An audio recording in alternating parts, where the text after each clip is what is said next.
अस्सलाम वालेकुम नाज़रीन, न्यू टाइम्स पाकिस्तान से मैं हूं आपका मेज़बान चौधरी मोहम्मद अवैस।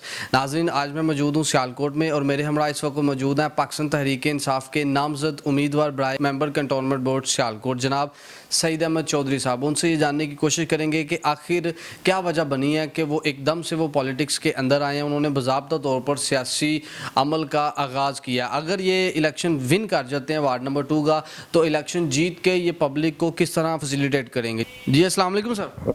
वालेकुम सलाम चौधरी अवैस साहब, बड़ा शुक्रिया आपका, आपके टाइम निकालने का। आप ये अपनी ज़िंदगी का सबसे पहला इलेक्शन कॉन्टेस्ट कर रहे हैं और आपके जो मद्दे मुकाबला हैं वो साबका वाइस प्रेसिडेंट रह चुकी हैं कंटोनमेंट बोर्ड के, तो उनके ख़िलाफ़ इलेक्शन लड़ना कितना मुश्किल है। जी अवैस साहब, मैं पहला इलेक्शन तो लड़ रहा हूँ, लेकिन ये मेरे वालिद साहब की ही सीट है। वो 3 दफ़ा पहले कौंसलर यहाँ से मुंतखब हो चुके हैं वाज़ेह मेजॉरिटी के साथ, और जब वो फोर्थ हुए उस वक्त भी वो सब वाइस प्रेसिडेंट थे।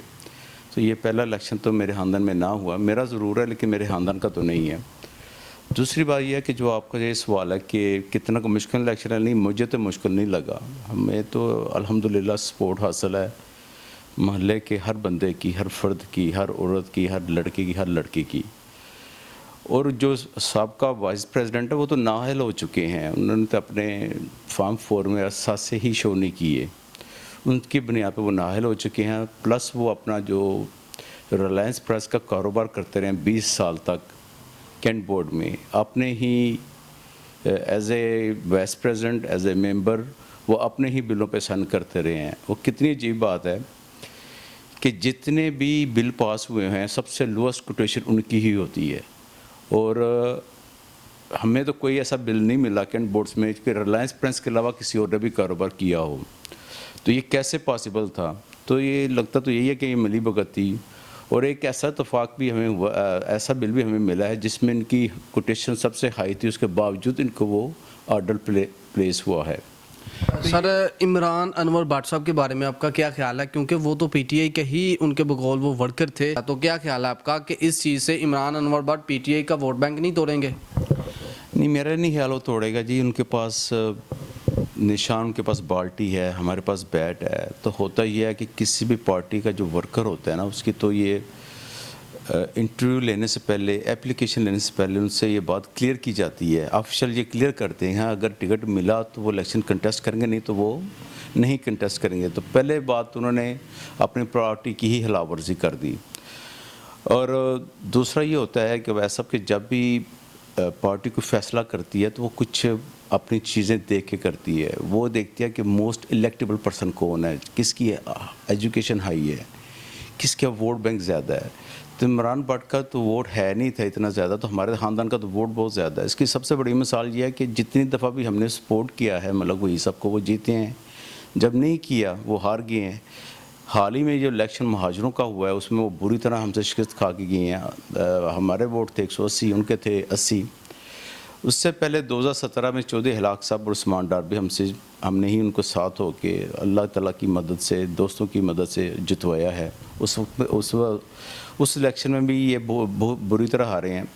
तो पार्टी ये देखती है कि कौन सा जो कैंडिडेट है वो एलिजिबल है इलेक्शन लड़ने के लिए, किसके पास वोट बैंक है। उनके पास वोट बैंक है नहीं है, तो पार्टी ने फैसला किया, उनको पार्टी को फैसला मानना चाहिए था। मैं तो इतना ही कह सकता हूँ। अगर आप ये इलेक्शन विन कर जाते हैं, ठीक है, तो आप पब्लिक को कौन सी ऐसी फैसिलिटीज़ देंगे, अपने टेन्योर में देने की कोशिश करेंगे being a member of cantonment board? अब ऐसा जो मैंने ड्यूरिंग कैंपेनिंग फील किया है कि जो सबसे बड़ा मसला है लोगों का रोज़गार है। हर घर में यहाँ कोई लड़की या कोई लड़का जवान बेरोज़गार बैठा हुआ है। हर बंदा ये कह रहा है कि यार हमारे बच्चे को नौकरी दिलवा दें।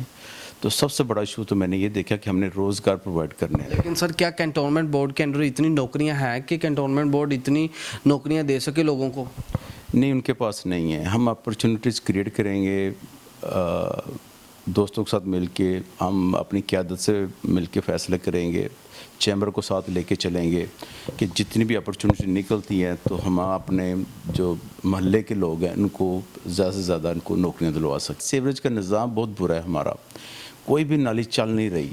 मलक वही साहब ने 7 से 8 करोड़ की सीवरेज डलवाई है यहाँ पे, वो चलती नहीं है, उस पर बहुत काम होने वाला है। उसके बाद यहाँ पे गैस का प्रेशर नहीं है, वो हमने चौधरी हिलाक साहब से और उस्मान डार से بات کر کے نئی پائپ لائن کی منظوری لے لی ہے. کچھ سڑکیں ٹوٹی پھوٹی ہوئی ہیں, کچھ گلیاں ٹوٹی پھوٹی ہوئی ہیں, وہ مینیج کرنی ہے.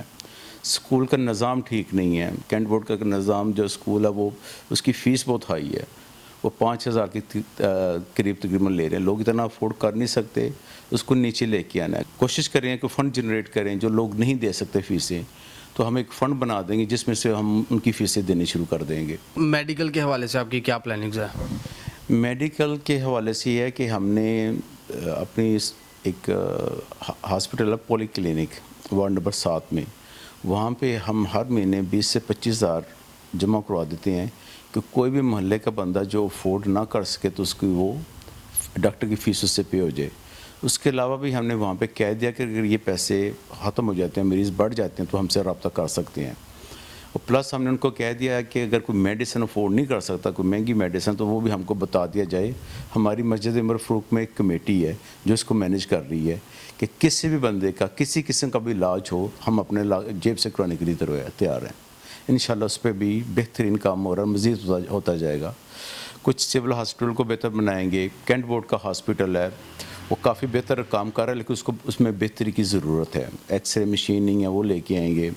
کچھ لیبس کو جدید کریں گے تاکہ لوگوں کے جو مہنگے ٹیسٹ ہیں وہ بھی یہاں پہ ہی ہو سکیں. صفائی کا موجودہ نظام تو بالکل ہی کام نہیں کر رہا جی. جہاں پہ یہ کوڑا کرکٹ کے انہوں نے بنائے ہوئے جگہ بنائی ہوئی ہے وہاں پہ فون نمبر لکھے جائیں کہ تاکہ کوئی بھی بندہ جب چاہے کسی بندے کو انسپیکٹر کو فون کر سکے کہ یہاں پہ کوڑا کرکٹ اٹھایا جائے.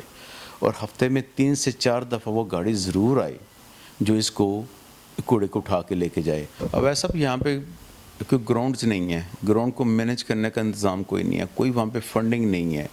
لوگ خود ہی وہاں پہ گھاس کٹوا رہے ہیں, خود ہی پانی لگوا رہے ہیں, کوئی صفائی کا نظام نہیں ہے. یہ ہمارے ساتھ جنافیشنس کی گراؤنڈ ہے. ہم اس کو اسپیشل اپروول لیں گے کینٹ بورڈ سے کہ اس کو ہم خود مینیج کر سکیں, ہماری کمیونٹی مینیج کر سکے. اس کے لیے فنڈز اکٹھے ہوں گے, یہاں پہ ٹریک بنیں گے. پھر لیڈیز کے لیے ٹریک کوئی نہیں ہے, ایک ٹریک بنائیں گے اور اس کی ٹائمنگ رکھیں گے تاکہ صرف لیڈیز ہی وہاں پہ ٹریک کر سکیں. اس علاقے میں ایسی کوئی جگہ نہیں ہے جہاں پہ لیڈیز نکل کے واک کر سکیں. کمیونٹی سینٹر کی ضرورت ہے کہ تاکہ جو غریب غربا ہیں وہ اپنے چھوٹے موٹے فنکشن جو ہیں وہ وہاں پہ کر سکیں فری آف کاسٹ. اس پہ بھی انشاءاللہ ہم کام کر رہے ہیں کہ کہیں پہ 400-500 بندے کا کوئی ارینج ہو جایا کرے جو فری آف کاسٹ ہو. سعید بھائی 12 سپٹمبر کے ریلیٹڈ آپ اپنے ووٹران کو, اپنے سپورٹران کو, اپنے چاہنے والوں کو, اپنے حلقہ احباب کو اگر آپ کوئی میسیج دینا چاہتے ہوں؟ جی میں یہی میسیج دینا چاہوں گا کہ جس طرح آپ جوش دکھا رہے ہیں جلسوں پہ, کارنر میٹنگز پہ, جتنا پیار محبت مجھے دے رہے ہیں, میں آپ سے ریکویسٹ کروں گا کہ 12 سپتمبر کو گھروں سے نکلیں, ووٹ کاسٹ کریں. یہ تبدیلی کا ٹائم ہے, ہم انشاءاللہ تبدیلی لے کے آ رہے ہیں. جتنے آپ کے ووٹ ڈلیں گے, جتنے زیادہ ووٹ ڈلیں گے, اتنے ہی ہم اپنی پارٹی کو بتا سکیں گے کہ یہ دیکھیں ہمارے حلقے کے لوگ ہمارے ساتھ کتنی محبت کا اظہار کر رہے ہیں. جی ناظرین, یہ تھے سعید احمد چودھری صاحب جو کہ پاکستان تحریک انصاف کے نامزد امیدوار ہیں برائے ممبر کنٹونمنٹ بورڈ سیالکوٹ سے. اسی کے ساتھ ہی اپنے میزبان چودھری محمد اویس کو نیو ٹائمز پاکستان کی اسکرین سے اجازت دیجیے. اللہ حافظ.